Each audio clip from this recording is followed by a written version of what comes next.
Hello, everybody. Welcome to the Futro Hidden Movie Gems podcast. I am your host, Ty Christensen. I am joined by none other than Jordan Christensen. Pop popcorn. And I'm joined by Cameron Mickle. What's up, cheeps? And today we have, as a guest on the podcast, Garrett Campbell. Woo. Happy to be with you guys. Oh, we're so happy. Oh, we are so honored and thrilled to have you on our podcast today, talking about a very special movie. Today we are discussing the most original movie of all time, Swiss Army Man. Guys, we are doing it. We're finally discussing one of my favorite movies. This is a movie that I push on everyone, all of my friends. Garrett, that's why you're on this podcast. I think shortly after we became friends, I was like, have you seen Swiss Army Man? And of course you haven't seen it. None of your friends have seen this movie. This movie came out in 2016. It was directed by Daniels. Well, it was directed by two different Daniels. There was a Daniel Scheinert and a Dan Kwan, but also known as Daniel Kwan. So directed by Daniels, and there's also starring Daniel Radcliffe. There's a lot of Daniels in this movie. It stars Paul Dano and Daniel Radcliffe and Mary Elizabeth Winstead. Paul Dano. It's Danception over here, man. Paul Dano, man. My man. I almost feel like, do I have to issue a correction? I didn't see Paul Dano is actually part of the cast. I thought he was the victim at the end of Zodiac. Is he not in Zodiac at all? No. I thought he was the actor that comes in at the end. He looks... You did say the wrong name. I said the wrong name, didn't I? I'm so embarrassed.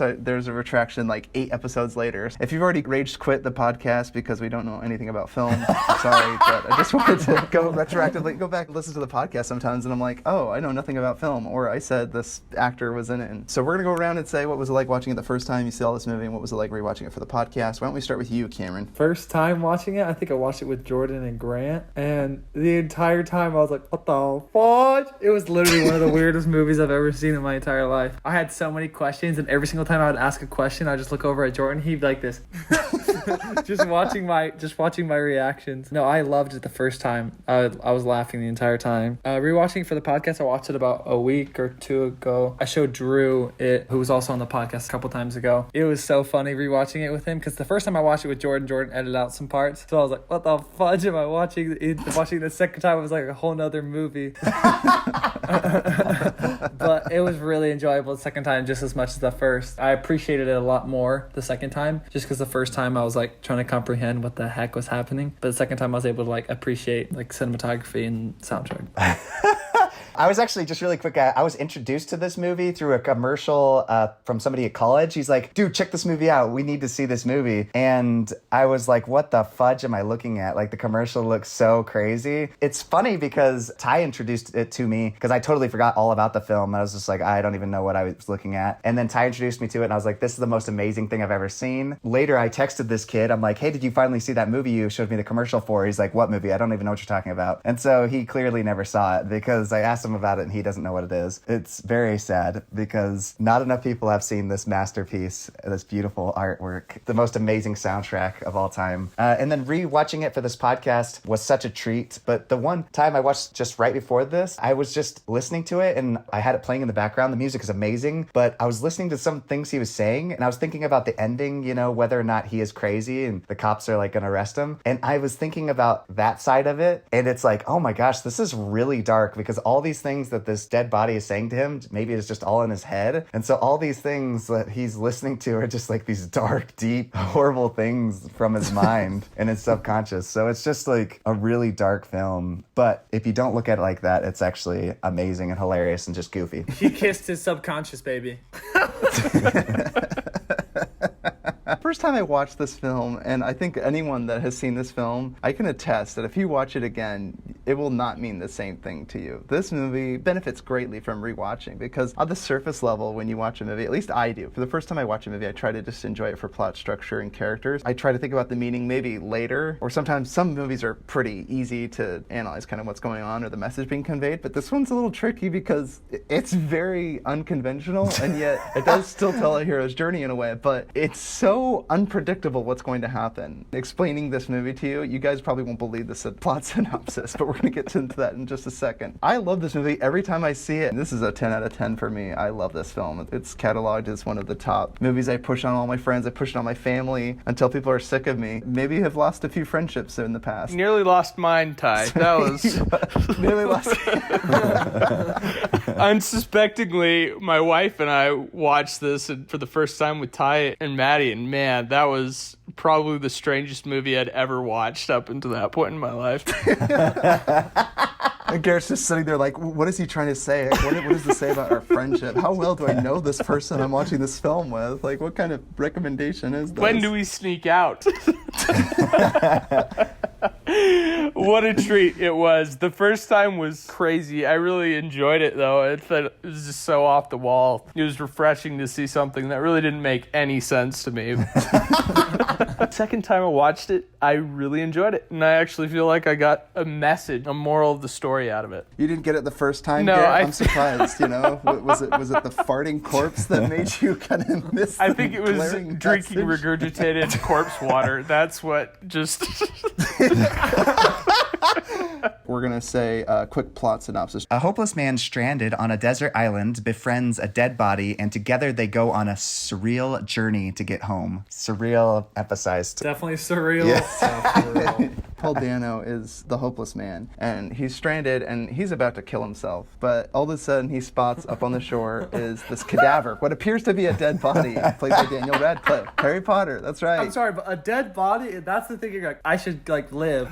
Oh, my God. Well, he rushes over there, you know, because he wants to help. He thinks it's another stranded body. But not only is he dead, he's also farting uncontrollably. If that wasn't your first sign of insanity, I'm not sure what was. He doesn't end up killing himself, but he ends up riding Daniel Radcliffe across the ocean off of this deserted island back to the mainland. And it's amazing. He rides him like A surfboard. Or jet ski. a motorized boat. Yeah. Motorized boat. They actually have him ride Daniel Radcliffe. It's amazing. They're propelled by his farts into the land. I'm not kidding. This is an actual movie. It's absurd. This is really disgusting when you describe it, but the music, the way they shot it, actually is like a really beautiful thing. It's like really majestic and it's super harrowing. inspirational. It's like exhilarating. Behind the scenes is amazing because he's like out there conducting him when he's laying on the beach, like flopping around farting. He's like conducting him and he's like showing him like when to do bigger farts and when to do smaller ones. And he's like, it's amazing. Paul Dano is using Daniel Radcliffe as a Swiss Army pocket knife. He's like this multi-purpose tool. He's literally a cadaver who doesn't speak at all at the beginning, but as Paul Dano starts to open up and share with the corpse, Daniel Radcliffe starts to be more animated and starts to come to life. They go on this quest together and to find its supposed wife, but we find out that at the end, Mary Elizabeth Winstead is not Daniel Radcliffe's wife, nor is it Paul Dano's wife, but it's just a girl that Paul Dano stalked. Girl on the bus that he was stalking, baby. Lots of twists, lots of turns. Yeah, creeps. Shout out to the creeps. Shout out to the creeps, baby. Stay lurking in the shadows. Yeah, this film is for you, all you creeps out there. And somehow he's still the most likable creep in any film I've seen. But it's not justified, obviously, but it's really good when you understand where he's coming from and how much has gone through in his life. How lonely his life is. We're going to go around, say two of our favorite things from this film. I'm sure we'll mention this, and all of us probably have a similar thing. So I love the soundtrack. Oh, yes. Yep. Mwah. In an interview, the two Daniels that directed this film, they said they hate three things. They hate Cotton Eye Joe, the song. I do too. Cotton Eye Joe, where did you come from? Where did you go? Where did you come from, Cotton Eye Joe? Once it gets in your head, it doesn't leave. They also hate bodily humor, like farts, gross out body humor. What? I'm not kidding. And thirdly, with a fiery passion, a cappella. This film is all three of those things. They're like, okay, wait, why would you add all the three things you hate? And they're like, well, if anyone could do them or was going to do them, we're going to do them right. Somewhere in the movie, they start singing Cotton Eye Joe, and it's actually like the most beautiful version of it, but it's sung by Paul Dano and Daniel Radcliffe. Like in the studio, they have like this amazing, surreal, swelling music. It's like so sublime. Oh, so good. Singing nonsense, but it's so good. But the fact that this is so original. Film is such an amazing tool. You can do unbelievable things, and they chose to go about sharing a very personal message through a guy that has a all-purpose tool cadaver. It just makes no sense, the fact that they chose this medium to share the story, but I love it, and that's one of my favorite things about this film. Let's do with you, Cameron. Oh, dude, it's so hard to narrow it down. Clearly cinematography and soundtrack, but I want to kind of get more specific. I love shows that trying to teach someone how to be human. Like, that's what I loved about Chappie. Because it kind of like begs the question of like, what's the most important information you'd give to somebody who's like trying to remember? And I love it because it's always horrible information. Like, they give Chappie horrible information in the beginning, like how to be a gangster, how to walk like a gangster. I just loved in this movie, he kind of questioned the lies, like, what does it mean to be this? Or like, why do I feel like this? Why am I crying? It's like funny because it's so stupid, because it's like a dead body talking to him, like farting and like doing really stupid stuff. But then it's like so deep and I'm like, emotional. I'm like, what the fudge? It's such a weird combo. I just love how they blended that. Directors, they said the first fart makes you laugh, the last fart makes you cry. And it does. They get you. I'm not kidding. I get emotional at the end of this film. Isn't that true of life too, Ty? Gosh, the first one is funny, but the last one is the one that just breaks the bank. You gotta go. Sorry. That may not have made any sense. You can cut this whole section from...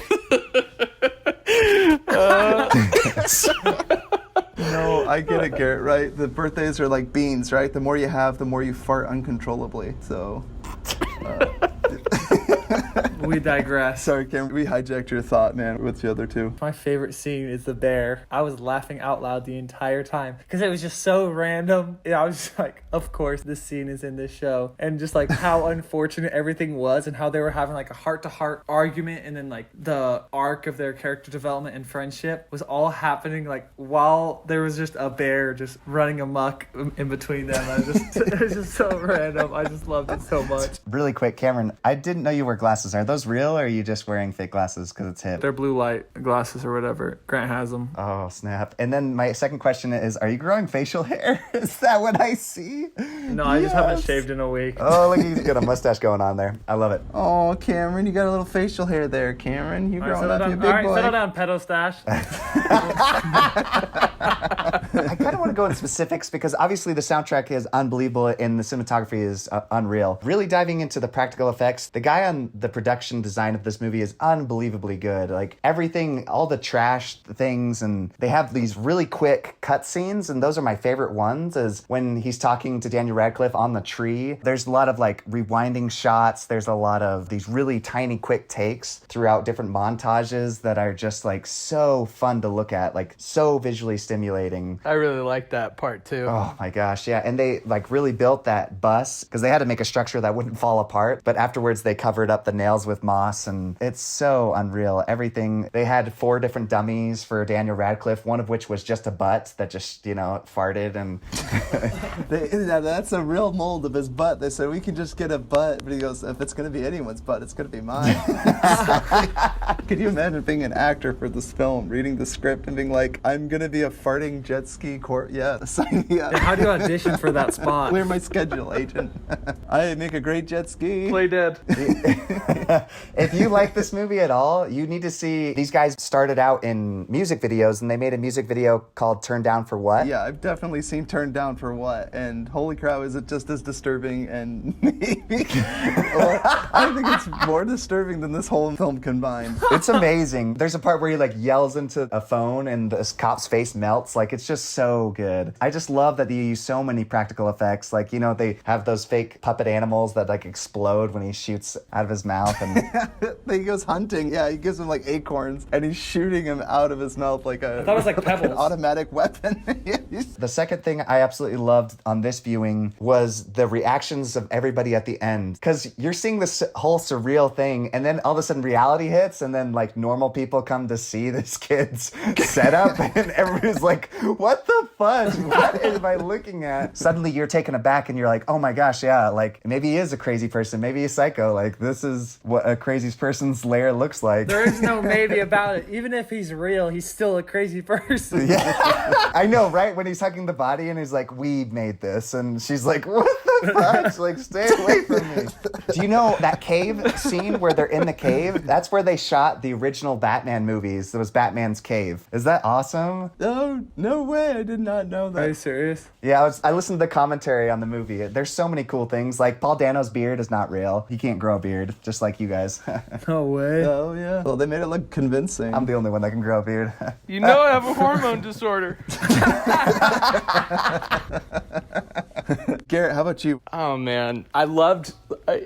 Can you at least name two? I liked was the simplification of like human nature, how he had to teach the corpse all of these basic, strange human traits like flatulating. You can't fart in front of other people. And he says, "Wait, is that why you don't fart in front of me?" And he's all offended.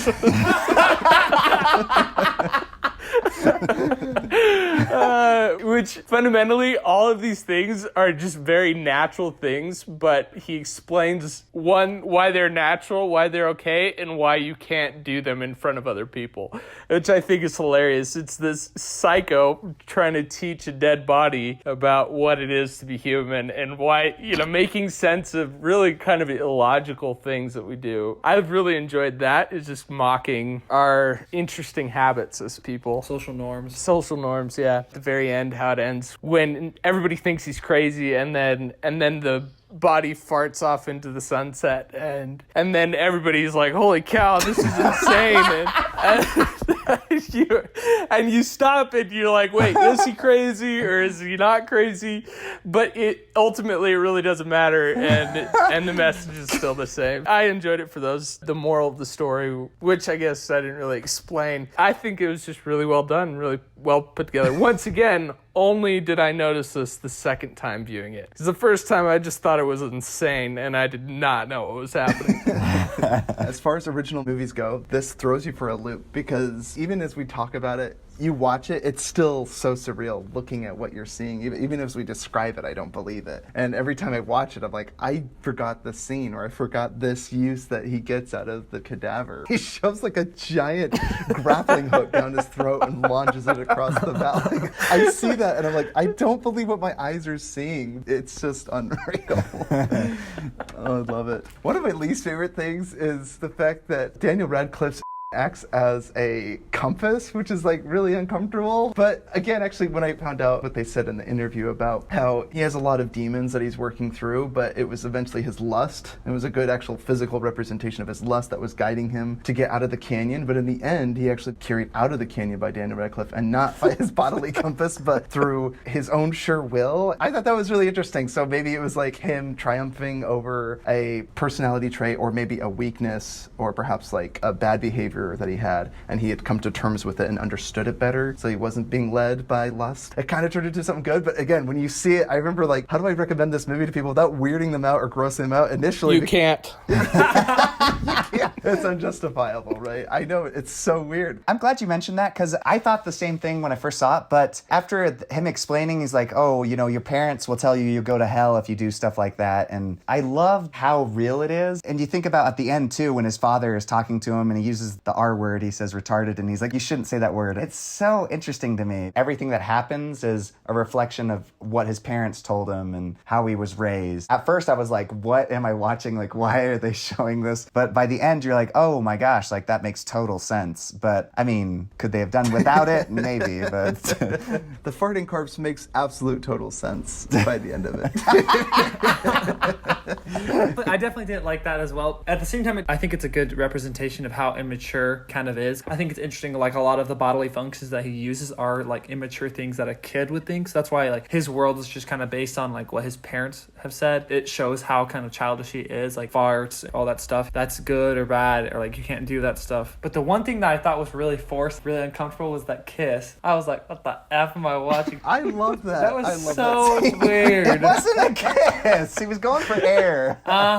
Sure. It was okay. You ever seen Hook, Cameron? Three mermaids in the water. They go to Robin Williams and give him some air, much needed air. They were underwater. A kiss isn't a kiss underwater. It's life-saving. The thing that just made me uncomfortable is the fact that he's a dead body. I'm like, you just put your lips on a dead body's lip. He drank water out of the dead body.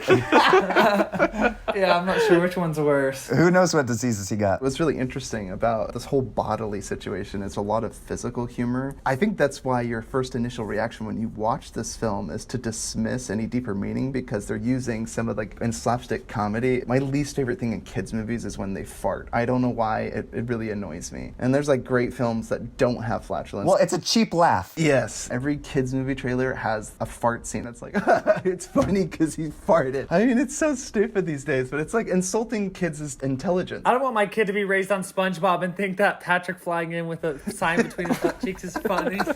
Was it something I said? I still don't see what's wrong with that.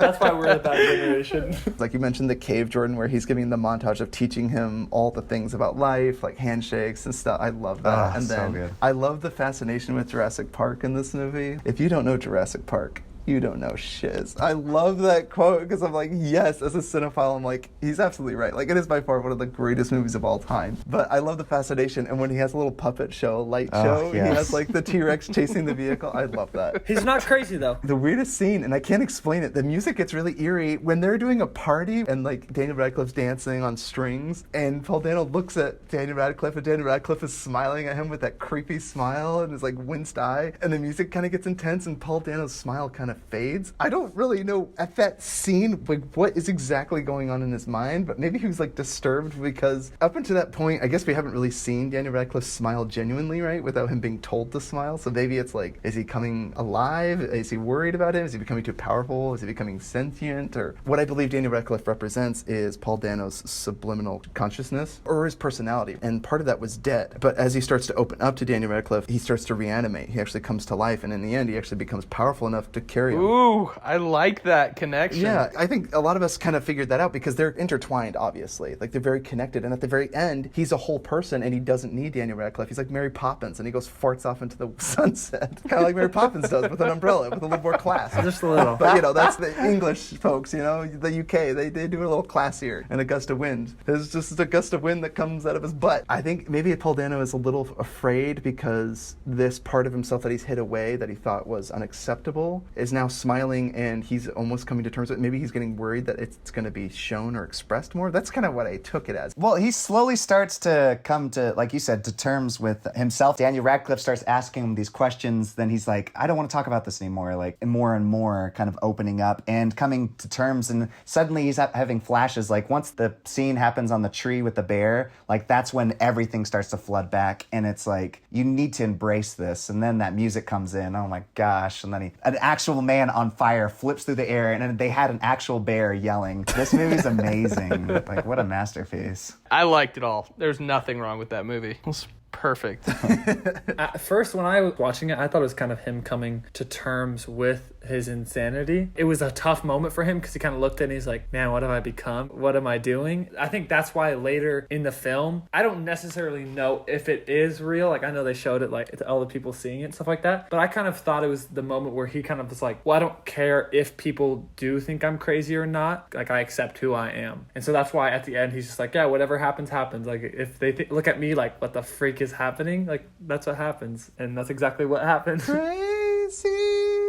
I'm fudging crazy. Yeah. This song. That's like the score of the soundtrack. The best part is that his mom sang him that song when he was a kid. I know. Yeah. His mother saying, I'm Going crazy, to bed. I'm effing crazy. Great mother. So the father's like, I'm not a really good father, right? And then the mother's like, oh, don't worry about it because when you grow up, you can die at the same time I do. It's just like, what kind of parenting is this? To each his own. You got to parent your own kids how you do it. But He was doomed from the beginning.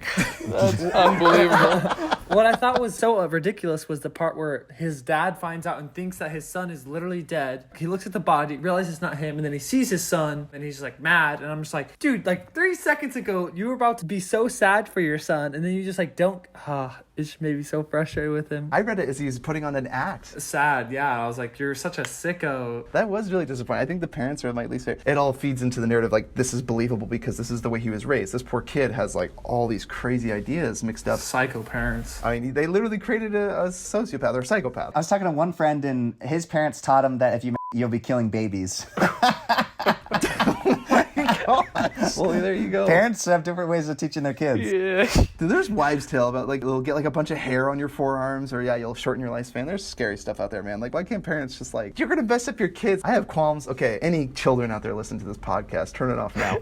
Like we lie to our kids about saying Santa Claus is real. I still think he's real, obviously. And all you listeners out there that believe in that magic, awesome. But what I'm saying is, we knowingly lie to our kids about something magical. But imagine lying to them about something like this. Expect them to turn out okay. They're gonna be like, you told me like this is a bad thing about me, when it's actually a wonderful thing about yourself, right? It's crazy. That just blows my mind. Like the parents' approach on that. Like, okay, you really wanted to tell your kid that like this is some great evil? Like, what if he asked you where he came from? It's just like so unreal. We have really bad sex education. I think that maybe this movie's commenting on that. Like, we really do. We have such a taboo about it in society and most cultures and religious norms. That's why I think it's really good that they discuss it in this film. Well, that took a therapy session turn real quick. Holy cow. That's what this movie is, though, right? I mean, like, that's why this film is so beautiful. Yeah, this movie is cathartic. It is kind of therapeutic. I don't know if I would call it therapeutic. Well, therapeutic for that character, not for me. I mean, like, I'm not saying that this is everyone's issue. I'm saying for this film, though, it's so believable, and I think that's why everyone has such empathy. He loses major points when you find out that he's taken these photos of Mary Elizabeth Winstead on the bus without her knowing, and she has her own life, her own daughter, and she had no idea this guy existed, and the cops are like, hey, this man's been missing, shows up in your backyard, and it's like, oh, he has photos of you in his phone. And right there, big red flags. This is not a heroic moment where he's found. It's like, oh, you're going to jail. You're going to kill somebody. Yeah, you're going to obsess over someone in an unhealthy way. Daniel Radcliffe, so he committed suicide, right? That was what I guess the police officers were talking about. He said a lot of people fall off the bridge or something and then die. Yeah, so he's wearing a suit. I think they were insinuating it was suicide. A dead suicide body saved him from committing suicide. Suicideception right there, dude. Saved his life. I almost want to get right into the deeper meaning. Does anyone have any other nitpicks that you want to pick out with this film? No, it's perfect. My hypothesis about this film is Daniel Radcliffe, whether or not he really is a cadaver, maybe it explains that there was a physical body, because everyone, like cops actually body bag it. So it does appear that there is a physical cadaver, but all the animation that it does, it's led to believe that this is just Paul Dano running around with a corpse. However, at the very end, it would suggest that they witnessed something happen with this corpse farting off into the sunset, and they actually witness it, right? Or maybe there's something that happens that they can't explain. Regardless, I believe that he is his subconscious, or Paul Dano manifests his subconscious through this cadaver. And what's sad is this is a part of his life that he's ready to commit suicide himself at the very beginning. That's why this film is really dark. He believes he's stranded on an island. Physically represented, yeah, he is on an island, but like socially, he's been so isolated with all of his fears and doubts about being accepted in normal society. Just as he's about to give up and lose all despair, he sees and manifests himself a part of him, and it's dead. He has nothing to live for. But in the moment, he just gets a little bit of hope as it starts to animate, just enough. Even if it's farting, it's something, and then he rides it off, gets off the island. As he starts to open up to Daniel Radcliffe's character, Daniel Radcliffe in turn starts to animate and talk more. He actually comes to life and speaks. He actually has thoughts. He can talk to him, and he starts working through his problems. At the end, it's not Paul Dano that's carrying Daniel Radcliffe. It's Daniel Radcliffe that carries Paul Dano up out of the valley and gets him into the backyard, back into civilization. Now, as soon as he's out, you think, like, this is great. He's going to find his wife. And then you find out there's this little girl there, and you're like, where's this girl come from? And then you find out it's her daughter, and you're like, oh no. She's like 4 or 5. In that moment, Paul Dano is about to speak to Sarah. She's like, are you lost? And he can't speak. And in that moment, Daniel Radcliffe, he shuts down again. So again, he's shut that part off of himself. And then just when you're like losing despair, the camera's there. Everyone's asking him all these questions. His dad's there. It's really chaotic. And in this moment, Daniel Radcliffe's not animating. He's like, tell him what we did. Like, look at all the progress we made. And yet he's just laying there, like, lifeless. And you're just like, it's so stressful. And he takes the body and rides it down the hill again. And he's like, no, like, look at all the things we've done. And that's when everyone discovers all the things that he's done. And then at the very end, he gets out to the shoreline, releases his body. But not before he does it. He farts in front of everyone and owns it. And they're like, what does that smell? And he's like, it was me. I did it. It's this great, amazing moment where he's like accepted who he is. And he learned that through this cadaver, his subconscious. And then he no longer needs him. And so Daniel Radcliffe goes off like Mary Poppins into the sunset. That smile, too. That is the greatest shot of all time. It's somewhere in the top 10 for sure. Sarah's reaction just like, what the fuck? Yes, that was amazing. I have to shout out to Daniel Radcliffe, Robert Pattinson, and Elijah Wood. 3 of the people from the biggest franchise ever, Harry Potter, Twilight, and Lord of the Rings. Like, these 3 guys are in all these fun indie films, and they're some of the greatest, most creative films ever. I love their choices in movies, because movies like this, I'll take a million of these movies, please. I'm trying to think of Robert Pattinson. Would you say like Lighthouse and maybe like Good Time or something like that? Yes, that's what I'm talking about. Before the Duffer Brothers became, or not the Duffer Brothers, sorry, that's Stranger Things. You're thinking, No, that's Cohen. That's Safdie. Safdie Brothers, thank you. When they were in the garbage, and after watching it the second time, realizing that Daniel Radcliffe had committed suicide, and then obviously this guy is totally insane. I don't know how to say this nicely, but they're pretty much the trash of society, right? And it's like, they're the outcasts, right? It's where people put the stuff they don't want on the outskirts of society. And I just really like that same connection, how he came and put it all together and created something of himself, which is mostly not desirable. Maybe this is diving too far into it, but but my thought was maybe that's symbolic of the situation that he feels like he's in. It's just on the outskirts, and ultimately he realizing it and owning it and saying, this is part of me, was what set him free. That was my thought. Just trash. What's incredible, and what to this movie's credit, he made that look so appealing. When he's in the bus and he's like talking about something as simple as watching out the window, he made it like such a beautiful moment. As something as mundane as riding the bus home, he's just like, I'm gonna ride the bus every day. It's like a little moving image of paper scrolling across the screen as if he's riding a bus. It's just so sweet. I love when he's spitting in his hands and he's using it as sweat. Daniel Radcliffe behind the scenes, he was just like, could not stop laughing at I that. can't even imagine how hard it was to film this while taking it seriously. Holy cow. Yeah. The popcorn song comes on. Pop popcorn. This is exactly what I wanted Where the Wild Things Are movie to Yes. feel and look like. Boo. Where the Wild Things Are. Boo. Worst movie ever created. Ruined my childhood.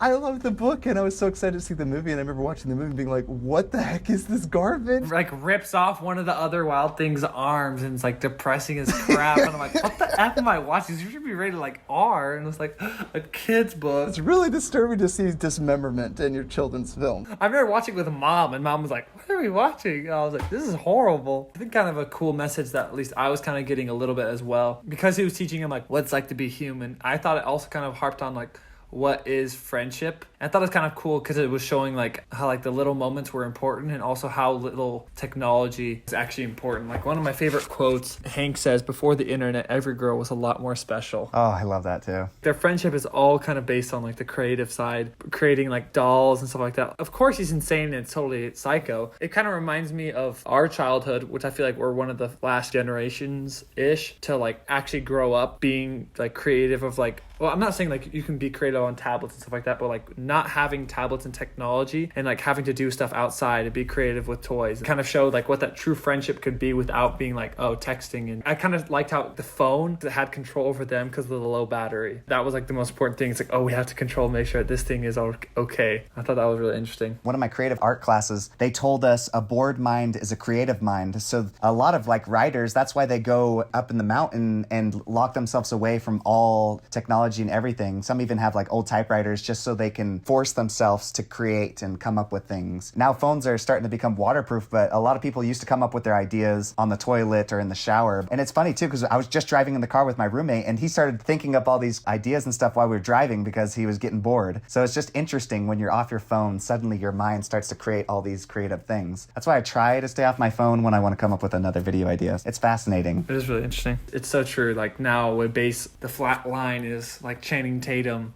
and like Megan Fox, where when it should be just like it needs to be a lot more subjective, because you can think someone is the most beautiful woman in the world without them actually being textbook most beautiful woman ever. And that's like why like the friendship / marriage is important. Other movies that this is the most original film of all time. It kind of has the feel of Where the Wild Things Are, Lost Boys. I can't think of a single movie. Think of the most surreal movie you've ever seen, and times that by 10, all the things we described to you actually happen. We're not talking metaphorically here. Is it only Turn It Down for What, or do they do other things? They've done other films alone, but not together, which is very sad because they work so much better together. One of the guys made a movie called Death of Dick Long, which has moments and it reminds me of Swiss Army Man, but it's like, oh, I just wish they worked together because they do so much better. The one thing that it kind of reminded me of was Journey to the West, just because of like how confused I was. I'm like, did that actually just happen? You're like looking at the people's reaction who you're watching it with just to confirm that they're seeing what you're seeing. Did we just see that? We're gonna get into best quotes. We've said a few of them already. I'm disgusting. He's like, women are really nice to let us do all those things to them. It's really funny. After he like tells him all these things, Manny's laying there. I have a lot of questions about all the things you just said. It's so great the way he delivered that line when he finally gets back to civilization. He goes, my name is Manny. This is my best friend Hank. I used to be dead, and he brought me back to life. Then he starts farting.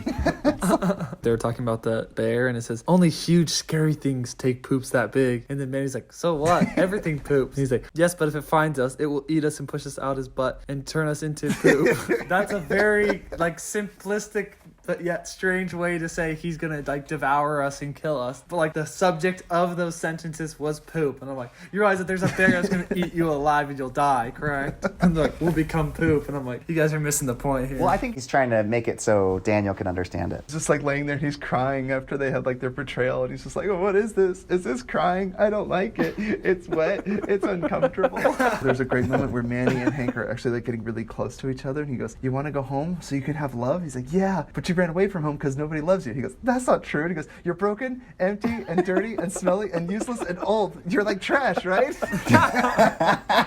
This cadaver like tells him all the worst thoughts he has about himself, and he has to come and confront those. But it's done in a humorous way. I had always hoped that right before I die, my life would flash before my eyes and I would see wonderful things. A life full of parties and friends, and how I'd learn to play the guitar, and how there'd be even a girl. But then I was hanging out up there. I didn't see much of anything, but I did see you, and I know that sounds dumb, but I really thought for a moment that maybe, just maybe, there was a reason that you, and then Manny farts. Like, right? Yeah.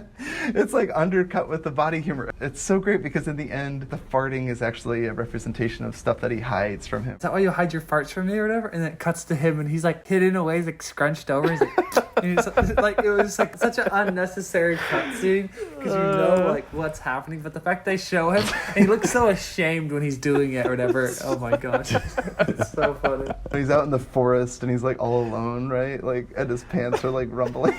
It's like a low growl fart. Yeah, the visual part of the farts makes me uncomfortable. Who scheduled these clips? This is the most ridiculous movie. Could you imagine the filmmaker looking like, all right, give me more flatulent, uncomfortable, and farting in front of a party look? Just the most iconic visuals. One, Paul Dano riding Daniel Radcliffe as a jet ski while he's farting is an incredible visual. And he yells out in victory. It's so heroic. It's just awesome. At the party where they're dancing, I just love that iconic imagery of them like dancing like a puppet and dancing side by side. When they fall off the water pipe and they fall into the river below and they're like gonna drown, but then The cork comes out of his butt. Paul Dano corks Daniel Radcliffe's butt so he won't fart as much. And then he removes the plug, and there's this heroic moment where they come launching out of the water in slow-mo, and it's so heroic, and it's great, and it's weird. Obviously, lastly, that smile Daniel Radcliffe gives at the end as he rides off into the sunset is so iconic. This film is filled with quotes. It's filled with iconic imagery. Uncomfortable moments. It's got it all. So would you recommend this film? I 100% recommend this film. This is like one of my top 10 movies of all time. I love this film. I love more on each subsequent viewing. There's no other film like it. The music's amazing. The visuals are incredible. The storytelling and the deeper subliminal. How many times have you watched this, Ty? It's probably between 7 and 8, like all the way through. I've seen the YouTube clips on Prime right now. You can play on loop the soundtrack to this movie, and it's playing all the time. I always have like Daniel Radcliffe and Paul Dano harmonizing in my house all the time. Oh yeah, I bought the soundtrack. I listen to it all the time. I know it's been over 5 because I watched it with Jordan. I watched it with you, Garrett. Watched it once in Hawaii because I think I was on my own watching it, but I was like, I need to see this movie again. Ty, you're starting to relate a little bit too much to the main protagonist. It's hard because I always view it as a film. I never like allow myself to be like, oh, like what does it actually say about real life? I'm very removed from this just because it's a form of entertainment, but I love the message and I love that you can still take a conventionally really disgusting character and somehow find him very relatable throughout his journey, right? Like he works out his problems and he finds out what is appropriate, what is not appropriate. It's really remarkable. It's not for all ages, but I recommend this film. Watch it. So great. 10 out of 10. 2 thumbs up. I would say I'd recommend it, but I would have to, well, first off, I definitely have to know the person, and then I would want to watch it with them. It's a show that like would benefit with watching with someone who already enjoys it. You can kind of just cut under the like uneasiness of some moments and just be like, okay, no, yeah, it's all right. Like just keep watching. Garrett, remarkably, is my only friend that would come on the podcast that's still my friend, and I showed him this movie. A Dark Winter Night was the first time I watched this with Ty in his house with the door locked. It was uncomfortable, you know, but we came out together on top. Garrett's like, we gotta go. I'm like, oh no, Please the let movie's us just go. halfway Yeah. through. You're like, only halfway. Sit down. Yeah. That sounds like me. Would you recommend this movie, Garrett? To a very specific crowd, yes. I wouldn't recommend it to everybody.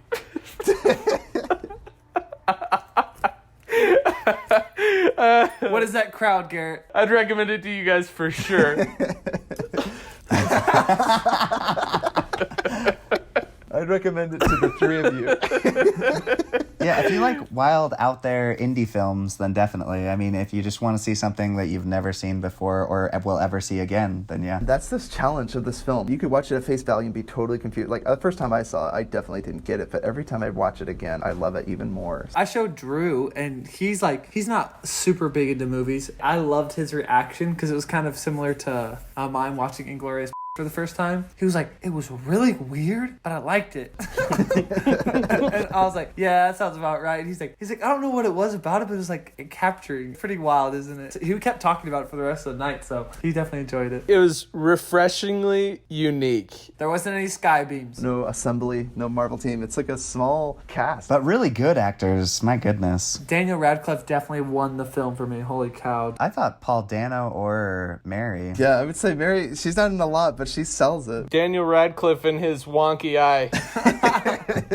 Maybe just his wonky eye. I would give it to Daniel because this is a film where you're swinging for the fences, because if it does not work, this would be a huge, not just a flop, but like I can't imagine you leaving this film without it impacting your career somehow. Which is funny because I remember when Daniel Radcliffe was done with either the 5th or 6th Harry Potter movie, and then like there was like these tabloids about him being nude on a stage in a play. He was like riding a horse. I think it was a Black Swan. And there was all these news like, what a terrible example he's setting for kids. I'm like, I mean, I don't know anything about his personal life, but it's like, I guess it's just weird because we saw him from a child actor from the age of like 13 or 14, right? So it is really weird when he like grows up and he's like a man and he's doing these things where like, oh, what it's terrible. Like child actor, he's so messed up. I would argue the dad, I mean, I just feel like he was a little over the top. Like you're right, Cameron, he was just kind of all over the place, but maybe that was like intentional, right? He's like saddened at first, but then like he realized it's not his son, and then he's like, you know, I was inconvenienced to come out here, right? But maybe he was like, you know, that's a rush of emotions, but I almost wish we could have seen, well, I don't want flashbacks, so yeah, I don't know how you have it. Maybe just at the beginning you could start by showing Paul Dano before he gets stranded, but maybe they just had to get right to the story. I don't know if I would change anything. They should have used the guy from Mississippi Grind, Jordan. I think he would have been a good dad. The villain from Rogue One. Who would you say was the worst actor in this? The bear. The bear. Yeah, not a great bear performance. Bear was awesome. I know, I'm joking, Chip. Oh, okay, just making sure. Yeah, relax, man. You can't give out a Razzie to an animal. What was your favorite use of Daniel Radcliffe's body, like a utility tool? And if you didn't see one, is there one that you would have liked to have seen? Razor. Shave his face, yeah. He picks the hair out of his teeth. Down his face. That's my very favorite. Gross. Very favorite. I loved the whole pulling back his arm and it like rapidly chops firewood. I thought that was pretty cool. Dang it, that was what I was gonna say. You mentioned the flip. He grabs his leg and kick starts him. Daniel Radcliffe like animates at one point and walks over to the fire, blows up, and like is on fire, flipping through the air. It's a really great spectacle as well. But I don't know what utility tool could do that. I wish he had like a flashlight eyes or something. That would have been fun. Something with his feet, never did anything with his feet. The machine gun mouth, like hunting animals, is hilarious. Does anyone have any last thoughts? It's amazing. Mwah. Please watch it. I love this film. We are going to do Build a Perfect Movie. It has to be a Daniel Radcliffe film. Combine the Rotten Tomatoes scores of 2 different movies and try to equal 100%, as close to 100% as possible without going over. How about movies with smaller amounts of cast? You're just saying indie films. Okay, yeah, my vast knowledge of indie films. Yeah, this is going to be horrible. I have one, Phone Booth with Colin Farrell and Kiefer Sutherland as the voice of the sniper. It's not a small budget movie, but okay. It's not indie No, either. it has like 3 people. Small cast. Ooh, I got one. Air. The one with Daryl from The Walking Dead. That was actually kind of fun. Garrett's on my wavelength, man. I'm gonna do Buried with Ryan Reynolds? Fudge. What was that one movie where it's like the aliens come to the streets? Attack the Block. Yeah, John Boyega, dude. He did a really good job on that. You're gonna have to think of a bad film now, though, because that one got really high. It's a bunch of English gangsters beating up aliens. So I did Phone Booth, and they got 72%. Garrett, you did the movie Air. It got 17%. Wait a minute. Why did we watch that movie together, Garrett? Jordan, did you make me watch that one? No? Wait a minute. Can you please clarify the rules of this game? Because I don't think I understood. No, Garrett, you're in a good position because we're all going to go around and do another movie. Okay. You lost! 17. We're just laughing at how bad Air is. What a dumb movie. It was awful. It made me want to stop breathing. Jordan, you did Buried, 87%. Oh, crap. Oh, some other shit. I'm surprised it actually got that high. And Cameron, Attack the Block, 90%. Oh, fudge. Garrett, Can you come back to me? This is hard enough thinking of... no, the pressure's on. I was going to do the movie Passengers with Chris Pratt and Jennifer Lawrence, but did that get too good of ratings? No, it was pretty I bad. think I got mine. Come on, baby. Show me the money. 47 meters down. Trash. I had the twist spoiled for me, the fact that it was like a dream or whatever. There's a second one? Oh, fudge. I might have to go with the second one. Yeah, second one. Show me the money. Yeah, Uncaged, baby. Return of the Living Dead 3. Very small cast. Their budget went down. It's the one with the main girl from Twilight. It's underwater. It's like this deep drilling rig, and then it turns out these like sea monsters. It's called Underwater. That's that movie where it takes place underwater, and I can't remember what it's called. Are you serious? That's what they named it? Underwater? That's ridiculous. That's almost as embarrassing as me not remembering the name of the movie. I had Phone Booth, 72%, and then Passengers, 31%. I went over at 103%. Oh, that was close, I was dude. so darn close. Garrett, you had Air, 17%. Underwater, 48%. You Ouch. scored a 65%. Ouch. Hey, 65%. There you go. Not bad, not bad. Just gotta hope that we all bust. Jordan, you had Buried, 87%. Return of the Living Dead 3, 50%. Oh, see, not even close. Based on the image, I'm surprised it got that high. Like, I was looking at Are you kidding me? this lady with, like, claw fingers. Is that from critics or audience? But from critics, man. Wow. I don't even know what to Yeah, say. I kid you not. Cameron, you did Attack the Block, 90%. 47 meters down, Uncaged, 44%. I'm sorry. You lost as well. Garrett, you win our game. Nice. What did the first one get? Cameron, if it had spawned a sequel, I doubt that 47 meters down got less than 44%. It got a 53. Don't be a poor loser.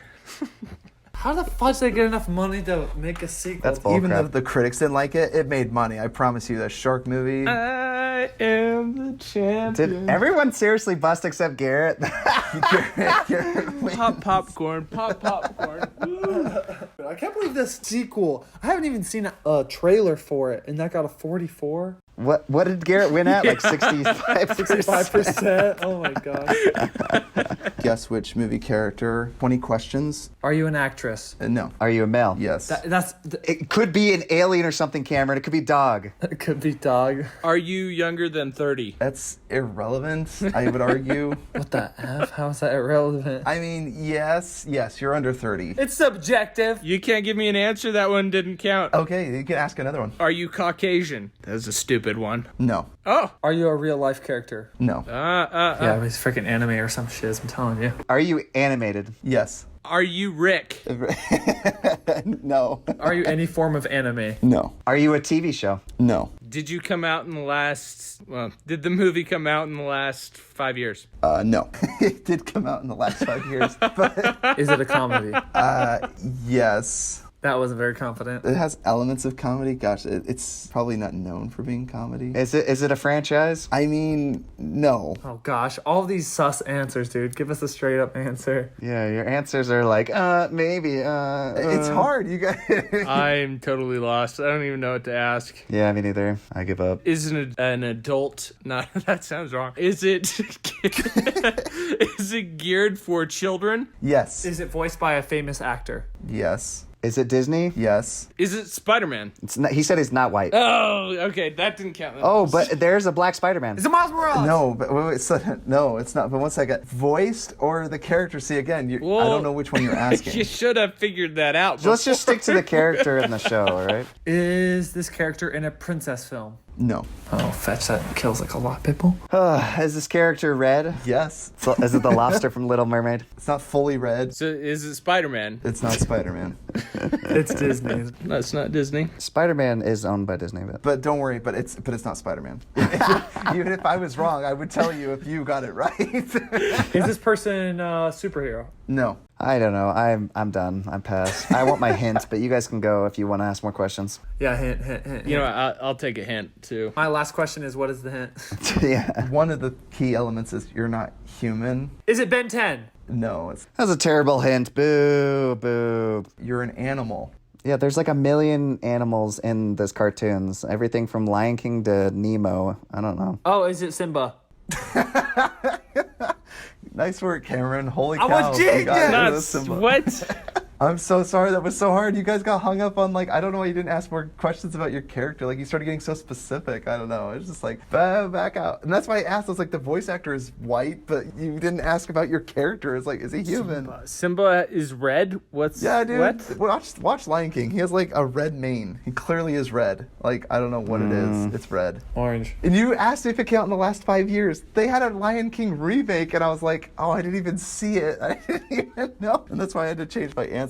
Nice job, you guys. It only took you 8 minutes to get to Simba. Yeah, I'm a genius. Some movies that we have seen recently and movies that we're looking forward to seeing. Treasures from the Wreck, unbelievable. That one's gold.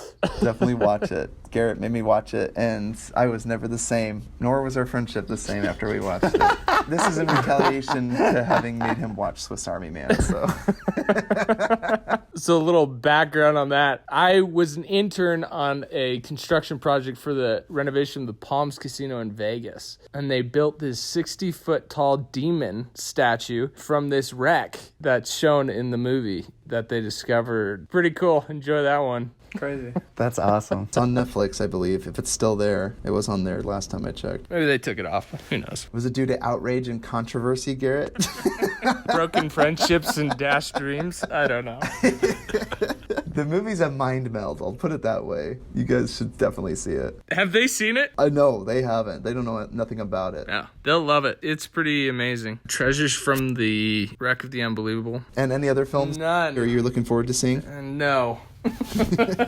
Would you say being a dad has limited your free time? I have no hobbies and no life. So, yes, I would say that. Oh, Garrett, thanks for letting your kids go hungry and starve for attention so you could be on the podcast, man. We love you so much. You're welcome. I'm going to go and spend time with them. Thanks for being on the podcast, Garrett. Yeah, thank you. You guys are awesome. Have a good one. See you, Garrett. Dude, okay. Well, I have a problem. I've just been watching so much Community and Brooklyn Nine-Nine, dude. It's bad. On Sunday, I started watching Brooklyn Nine-Nine from like 9 until 2. And I just woke up at like 11, took mom to the airport, and then came back and then from like 2 until 9, just watching Brooklyn Nine-Nine. Dang, nerd. Yeah, Brooklyn Nine-Nine's great. I love Eric Andre. He's so funny. The lieutenant, his intensity. I can never tell when he's upset. He's like, what are you, stupid and incompetent? And he goes, yeah, he's a really hard person to read. No, my favorite person is easily Jake. I relate to Jake on many levels, and his interactions with Holt, it reminds me a lot of me and Dad. It's still a hilarious combo. So I just need to find myself my Amy. Oh, dude, I love their love story so much, dude. I love Jake so much. And then my favorite person is Boyle. Boyle reminds me a lot of Jordan. It's so funny, dude. I love Boyle so much, dude. He's so loyal. Nicholas. I'm fine with that. Boyle's my favorite. Yeah, dude, Chip. You and me, Jordan, we're the two losers. So who am I, Cameron? I'm Terry Crews then? Yeah, you are Terry. That's actually what you are, dude. You got the 2 kids at home with the 3rd on the way. Yeah, that's right. And suspenders. Terry, don't have time for this. Whoa, slow down. Anyone listening, no, we are not having a 3rd one.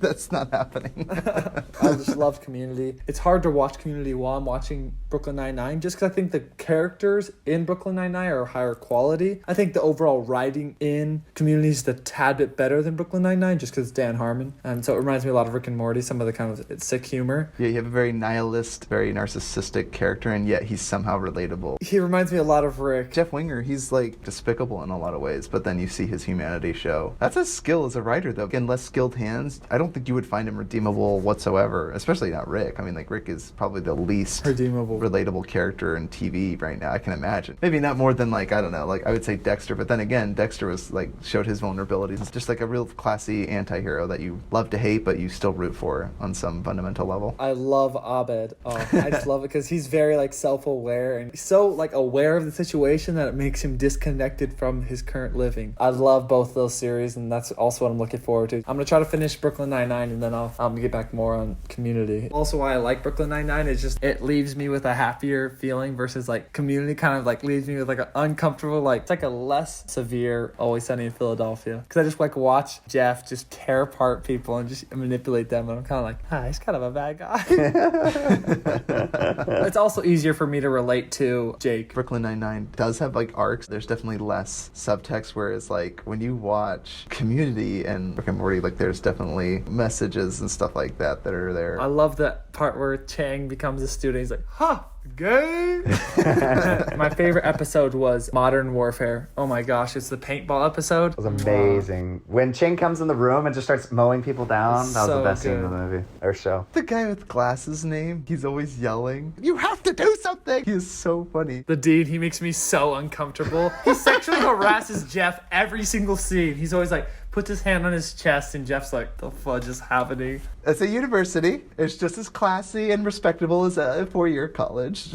I love the team so much. He reminds me a lot of the Never Nude guy. Tobias, yeah. Finally finished Parks and Rec, Final Destination, the original Candyman for the first time. Oh my goodness, what an amazing cult classic. That guy's voice is unbelievable, and I cannot wait for the remake. I rewatched Silver Linings Playbook, which, you know, the part where she wrote those fake letters totally reminded me of Jojo Rabbit. I rewatched Cellular, which I think is really funny. That song where Cinnamon comes on, like, what a misplaced song. Jason Statham is chasing Chris Evans with a gun. Cinnamon, where you gonna run to? It's just like, it does not belong. Not the soundtrack, the score got me like emotional, dude. The score is amazing. How did this get made? I love when they Talk about Cellular, yeah. they refer to Kim Basinger as like as the B word, like more than her actual character name. I saw a movie called Rubber, which is about a tire that has... The telekinetic tire? Oh my gosh, why did I think of it? That's the other movie that this reminds me of. Talk about original. A telekinetic tire that's on this crazy binge to kill everyone. It's so crazy. The fudge. My favorite part was the very end. There's a guy in a wheelchair and the tire's like looking at him and it starts to shake and he's like, wait a minute, I'm not in the movie. His head explodes. Like, what the fudge? There's the greatest monologue that the police chief says as he has his baton and he looks down and he goes, "This is what a killer looks like." And he has like this old rubber tire. Cameron, this inexplicably, a rubber tire comes to life and it's telekinetic and it explodes people like as it starts to shimmer and shake. Fudge. Yeah, this is like indie films. It's amazing because there's an audience watching the movie and they all get poisoned except one guy. The cop thinks they're all dead and so he's like, all right, everybody, we can go home. Like, and he's telling all the other cops like, the movie's over. The cops are like, what? And he's like, yeah, this isn't real. None of this is real. Shoot me. Shoot me with your gun right now. So one of the cops shoots him and blood spurts out of him and he's like, see, fake. It's not real. And then he gets a phone call and it's like, somebody's still alive in the audience. Like, keep going. And he's like, oh, shoot. So he like keeps going on with the movie. It's amazing. They get like this girl to like bait the tire, Cameron. She's like in the shower and she's like, go on, be a good tire, blow my head off. He makes a comment about the bad writing. He's like, who wrote this? And It's like a weird self-aware meta meta movie. It's just one of those indie films that you're like, original. Yeah, like opening scene, Cameron, a car pulls in, a cop gets out of the trunk and says, "Why does anything happen the way it does? There's no reason." He's like, "Why is E.T. brown?" No reason. Like, it's like, what? What are you talking about? It's just crazy. I love it. Why is E.T. brown? We might need to do that one on the pod. Can't believe you finally seen that one. I can't believe you've seen it. That one's the one I forgot about. I finished Righteous Gemstones finally because my roommate, he moved out and so we no longer have HBO. I bought the season, it was on sale. Not as good as Vice Principals. I know Ty couldn't get into it. I loved Daniel McBride. I think he is so funny. To me, it was like, I think I just done one too many anti-heroes after another. I can never get sick of anti-heroes, but I understand. I remember you saying, you're like, "Oh, these are horrible people," when they were burning down the principal's house. I felt sick to my stomach.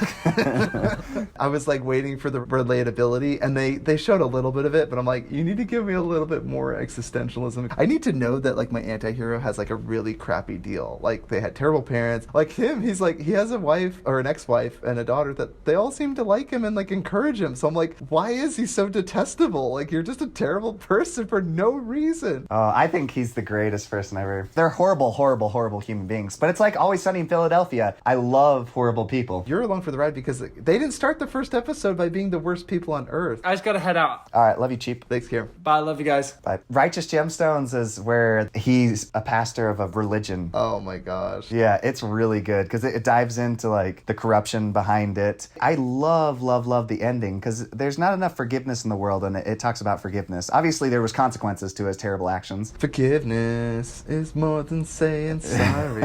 Just friends. I actually started a new TV show called Mr. Robot, and I know I'm late to the Mr. Robot train, but I found out they only made 4 seasons. I created a new insult as I was watching it. Episode 4, though, in season 1, I was just looking at it, and as it ended, I was like, well, somebody went to film school as an insult, but for some reason, it just annoyed me. I don't know why. It picks up after episode 5 again. The first season's 10 episodes. It's not even like the bottle episode concept that like Community talks about, like Dan Harmon makes fun of, where you have like a certain number of cast and they all have to film in like a small room. Oh, it was all one take, wasn't it? I think you told me about this. No, without spoiling, because I didn't want to get ahead. Got all your anti-heroisms. There's a lot to laugh at. We live in a time where it's like, well, let's just tear down society. And it's like, if you think for 1 minute that your Karl Marxist idea that you're going to tear down society and the one you're going to build on top of the ashes of this one now is going to be somehow magically better than the one we already have. Imagine tearing down society where you have no police force, no government. Do you think the first thing that comes out of that is utopia? Everyone's going to be struggling for power, for weapons. Whoever speaks with the loudest guns or the most guns, they're going to be the leader. And do you think for a second that even if they were the most kind-hearted person, do you think for a minute that they're not going to put their needs above yours? And even if, let's just say chronologically, like they're going to deal with their own needs first, I promise you, it's not going to be equal. Like, just saying, just makes me laugh. You're such an idealist. Like, what a romantic view of human behavior. In the end, I do like it because I like the hacker. It kind of reminds me of the Watch Dogs video game, watching some hackers try to take down the world, bring down Evil Corp, which I actually like the idea that they're bringing down this corporation, but the idea that they want to like tear society down completely, I'm like, oh man, just wait till you get your just desserts. I just bought a Nintendo 64, and I have Super Smash and Gauntlet Legends, 4-player hack and slash RPG. I want to shout out to my childhood friends Tyler, Parker, and Josh. We played Gauntlet Legends till like wee hours of the morning on his projector, so I'm super jacked. It's super nostalgic. We live in an amazing time. In an anarchist society, I couldn't have someone refurbish a Nintendo 64 and mail it to me on Amazon. Like, life is pretty good. That's all I'm saying. With my N64, I bought the extension cables, so I don't have to sit like right in front of the screen.